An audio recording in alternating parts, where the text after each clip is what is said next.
Bueno, vamos a revisar el desarrollo del taller número 1, que corresponde a la primera parte de la unidad 1, la parte introductoria, hasta el principio cero de la termodinámica.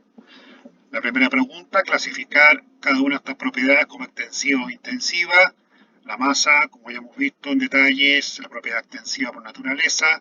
La densidad, que es la relación entre la masa y el volumen, es una propiedad intensiva, no depende de la cantidad de materia, es siempre la misma en un sistema homogéneo. La temperatura es una propiedad intensiva también. El coeficiente de dilatación térmica, que no lo hemos visto aún, pero es la relación entre, o el efecto que tiene la temperatura de la dilatación de los cuerpos. Eso también es una propiedad intensiva, no depende si lo medimos en una gran cantidad o en una pequeña cantidad del sistema. El volumen de agua obviamente es proporcional a la masa, por lo tanto es extensiva. La presión es una variable, una propiedad intensiva por naturaleza, igual que la temperatura. El color de la piel de una persona también es intensiva, no depende de la cantidad de piel. Problema número 2. Identificar si los siguientes sistemas son abiertos, cerrados o aislados. El café en un termo de alta calidad es el caso típico de un sistema aislado, no entra ni sale calor ni materia. La gasolina en el depósito de un automóvil que está en marcha es un sistema abierto porque tiene que salir la gasolina al carburador para que el motor funcione, por lo tanto es un sistema abierto y además entra y sale calor. El mercurio en un termómetro es un sistema cerrado, la idea es que el mercurio no salga del termómetro, solamente absorbe calor para que se dilate y nos pueda mostrar la escala de temperaturas. El cuerpo humano es un sistema abierto por naturaleza, entra y sale tanto calor como materia. Problema número 3, sabiendo de los puntos fijos para definir la escala Fahrenheit, son los siguientes: 0 grados Fahrenheit para el punto de congelación de una disolución acuosa de cloruro de sodio que congela a menos de 17,8 grados Celsius, y 212 grados Fahrenheit para el punto de ebullición del agua pura, deducir una relación entre Celsius y Fahrenheit. Hacemos el siguiente razonamiento, ponemos los datos en una tabla donde tenemos temperatura en grados Celsius, temperatura en grados Fahrenheit, cada uno de los datos que nos entregaron, y un par de datos genéricos para Celsius y Fahrenheit. Y lo que hacemos es establecer una relación lineal entre ambas variables. Eso es igualar las pendientes que hay entre dos puntos. Por lo tanto, lo que podemos hacer aquí es esto menos esto, partido por esto menos esto, es igual a esto menos esto, partido por esto menos esto. Aquí está expresado esa razón de donde obtenemos fácilmente la relación entre los Celsius y los Fahrenheit, que es esta que se muestra finalmente acá. Problema número 4, para practicar los conceptos de peso específico, densidad y densidad relativa. Nos piden primeramente el peso específico. La densidad y la densidad relativa de un aceite, si 6 metros cúbicos de él pesan 5.080 kilos, fuerzas. Eso lo tenemos resuelto aquí en la letra A. El peso específico gamma es el peso partido por el volumen, 5.080 kilos fuerza partido por 6 metros cúbicos. Eso nos da 846,67 kilos fuerza por metro cúbico, que al multiplicarlo por 9,81 lo podemos pasar también en newton por metro cúbico. La densidad tiene el mismo valor que el peso específico en el sistema técnico, pero en unidades distintas, unidades de masa partido por volumen. La densidad relativa es la densidad de la sustancia partido por la densidad del agua, serían los 846,67 partido por 1000, o simplemente cada vez que ocupemos estas unidades, dividir por 1000, 0,847. El peso específico en el caso B de una persona que tiene una masa de 65 kilos es 65 kilos fuerza, esa es la definición de kilos fuerza, la fuerza con que la Tierra atrae 1 kilo de masa, por lo tanto su peso es 65 kilos fuerza, que transformado a Newton, multiplicando por 9,81, nos da también 637,65 Newton. La letra C, la masa de agua contenía un depósito de 5.384 cc. En el caso del agua, su densidad en gramos por cc es 1. No confundir con la densidad del agua en kilos por metro cúbico. 1000 kilos están contenidos en un metro cúbico, 1 gramo está contenido en un centímetro cúbico. Eso es en el fondo el mismo valor en otras unidades. Por lo tanto, tenemos 5.384 gramos, lo que son 5,384 kilos. Ojo que aquí se ocupa el punto para el separador de miles y la coma para los decimales. Eso en todo lo largo de este curso. La letra D, la fuerza que resiste el cuerpo humano producto de la acción de la atmósfera, suponiendo una área media de una persona de 1,85 metros cuadrados. Eso es simplemente multiplicar la presión por el área. Fuerza igual presión por área. Al multiplicar acá los 100.325 pascales, que es la presión atmosférica estándar, por 1,85 metros cuadrados, nos da 187.451 newton, que equivale a 19 toneladas de fuerza. Esa es la fuerza que resistimos por el hecho de vivir en la Tierra. Problema número 5, determinar la presión absoluta, manométrica y manométrica para los siguientes casos: a 1000 metros en el mar, con el peso específico del agua de mar, 1025 kilofuerzas por metro cúbico, levemente superior al del agua dulce. Calculamos primero la presión manométrica, multiplicando el peso específico por la profundidad, nos da 1.025 kilofuerzas por metro cuadrado. La presión absoluta sería la atmosférica más la manométrica, por lo tanto sería 1,033 kilofuerzas por centímetro cuadrado, que es la presión atmosférica estándar. Eso, para transformarlo en kilofuerza por metro cuadrado, tenemos que multiplicar por 10 elevado a 4, que corresponde a multiplicar por una fracción que vale 1, que es 100 centímetros partido por un metro, toda esa al cuadrado. Por lo tanto, eso nos da 1.035.330 kilofuerzas por metro cuadrado.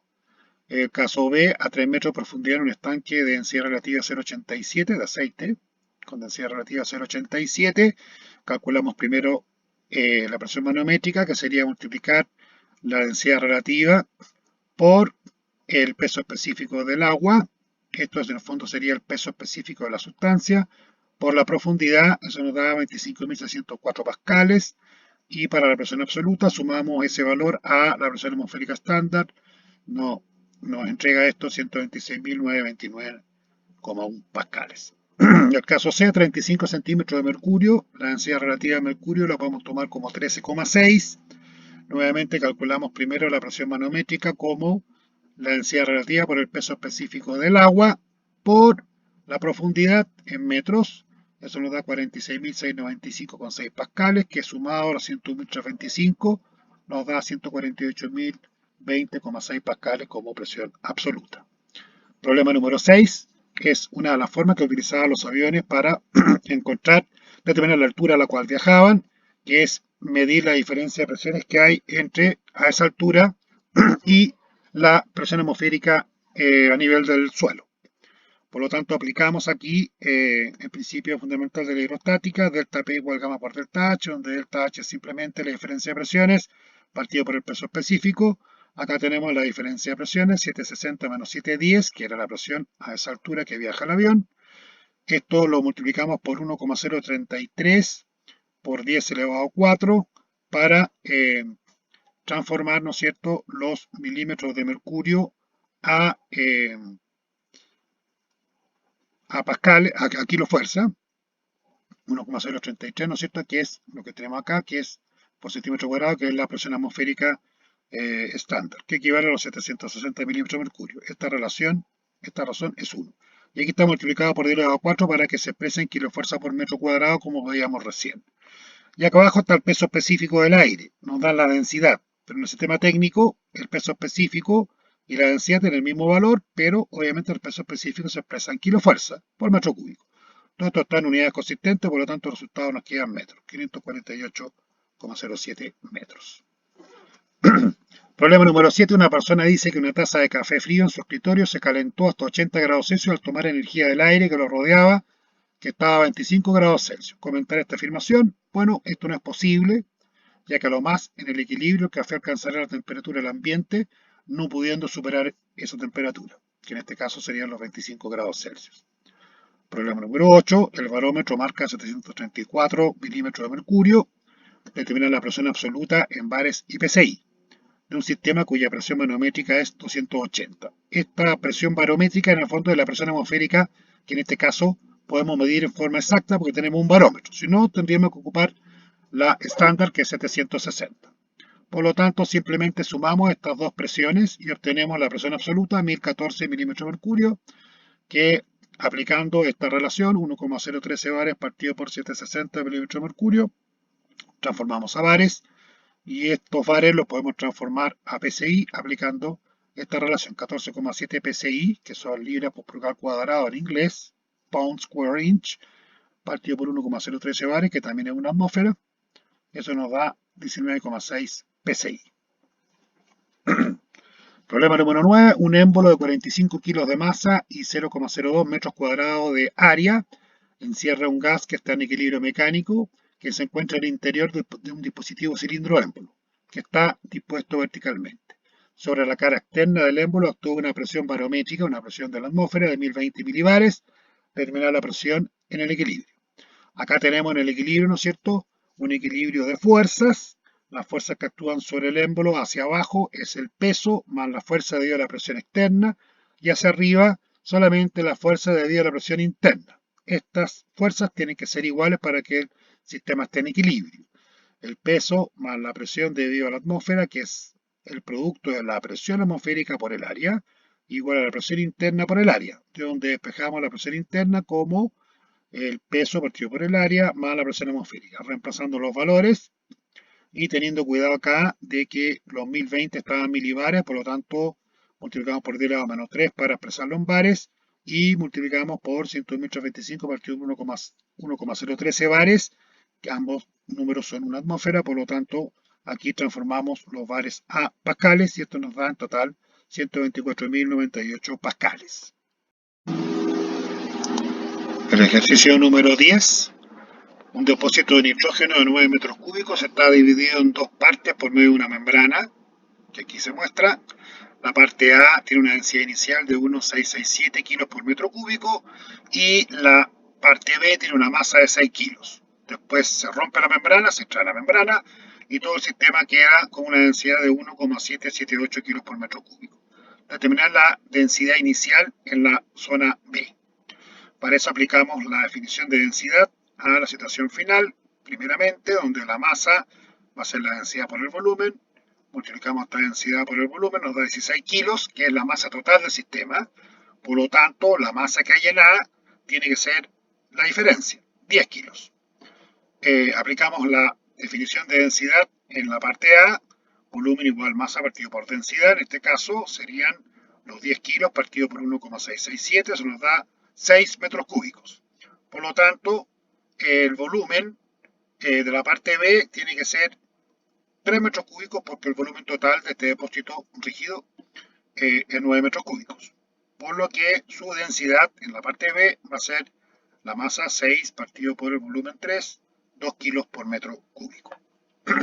El problema número 11 es un problema un poco más elaborado, se requiere un análisis diferencial integral. Nos piden lo siguiente. Supongamos que la atmósfera es isoterma, o sea, temperatura constante, y que responde a la relación PV igual a RT de gas ideal, donde B es volumen específico. Determinar la densidad y la presión a 2000 metros si a 800 metros por encima del nivel del mar la presión es 1 bar y la densidad es 1,19 kilos por metro cúbico. Aplicando la ley de los gases ideales, PV igual nRT, como la temperatura es constante, P por V es constante. Por lo tanto, si este volumen específico molar lo transformamos al volumen específico másico aplicando el peso molecular o masa molar, va a seguir siendo una constante este producto. Y recordamos que el volumen másico es el inverso de la densidad. Podemos decir que la relación entre presión y densidad, la división entre presión y densidad también es una constante. Por lo tanto, esta constante la podemos llamar A, quiere decir que P partido por ρ es A, o que P es igual a por ρ, o que ρ es igual a P partido por A. Para cualquier combinación de valores de presión y densidad, esto tiene que cumplirse, en particular P0 partido por ρ0, son las condiciones iniciales, podría tomarse como el valor de esa constante. En términos generales podemos escribir entonces que la densidad es P partido por A, de esta relación de acá, y expresamos aquí A en forma inversa, multiplicando ρ0 partido por P0. De donde diferenciando, tenemos que d ρ es ρ0 partido por P0 por dP. Pero la ley fundamental de hidrostática nos dice que la diferencial de dP es menos ρg por di, menos gamma por di, donde i es una variable que mide la altura, ¿no es cierto? Positivo hacia arriba y negativo hacia abajo. Por lo tanto, este valor de dP lo reemplazamos en esta expresión y obtenemos esta, donde podemos separar variables de ρ partido por ρ igual a menos ρ0 partido por P0 G por DI, que podemos integrar. Aquí al lado izquierdo nos queda el logaritmo de ρ, y acá al lado derecho nos queda la integral de DI, que es I más una constante de integración, que es la suma de ambas constantes, que podemos calcular con las condiciones iniciales. Para I igual I0 se cumple que ρ igual ρ0, eso lo evaluamos acá, logaritmo de ρ0, y acá I0, de donde despejamos C, que sería el logaritmo de ρ0 más esta expresión de acá, que reemplazamos en la expresión general ya integrada, obteniendo la relación que hay efectivamente entre la densidad y la altura de la atmósfera. Aplicamos antilogaritmo, por tanto aquí obtenemos ρ y acá al lado derecho e elevado a toda esta expresión, reemplazando los valores que nos entrega el planteamiento del problema, teniendo cuidado que un bar es 100.024,7 pascales a través de esta transformación. Y bueno, aquí haciendo algunos arreglos de esta expresión para poder reemplazar más fácilmente. Aquí reemplazamos todos los valores y nos da 1,0345 kilos por metro cúbico, que lo podemos reemplazar en esta expresión de acá para encontrar la presión a esta altura. Y ella nos da 86.954,25 pascales. Problema número 12, para un gas que sigue esta ecuación de estado, donde este B es una constante propia de esta ecuación de estado, representar una isoterma, una isobara y una isocora en forma gráfica. Despejamos presión en función de temperatura y volumen en función de temperatura y presión. Nos dan estas dos expresiones. Entonces podemos ver, por ejemplo, para la relación entre presión y temperatura, tomamos esta expresión, ¿no es cierto?, para volumen constante, aquí estaríamos representando la isocora. Si el volumen es constante, esto es constante, R partido por esto también es constante, por lo tanto tenemos una relación lineal entre presión y temperatura, que pasa por el origen que está expresada en este primer gráfico. Eso sería la isocora. Para la isoterma tenemos esta gráfica de acá, para ello tomamos esta expresión, donde la temperatura es constante y varía presión y volumen. La hiperbóla equilátera toma la misma forma que en el caso de un gas ideal, pero desplazado en estas unidades hacia el lado derecho, porque la asíntota ya no es el eje de las presiones, sino que es la recta vertical V igual B. Aquí es la asíntota de esta hipérbola. Eso sería para la isoterma. En el caso de la isobara, tomamos esta expresión entre volumen y temperatura y tenemos una relación lineal donde R partido por P sería la pendiente y B sería el intercepto con el eje B, V en este caso. Tendría esta forma. Y por último, cierto gas obedece a la ecuación de estado de los gases ideales, encontrar cómo varía el volumen molar por la temperatura si la presión se mantiene constante. PV igual a RT, o sea, V igual a RT partido por P. Aquí simplemente derivamos el volumen respecto a la temperatura. En las derivadas parciales, la otra variable se toma como si fuese una constante, por lo tanto aquí es simplemente R partido por P.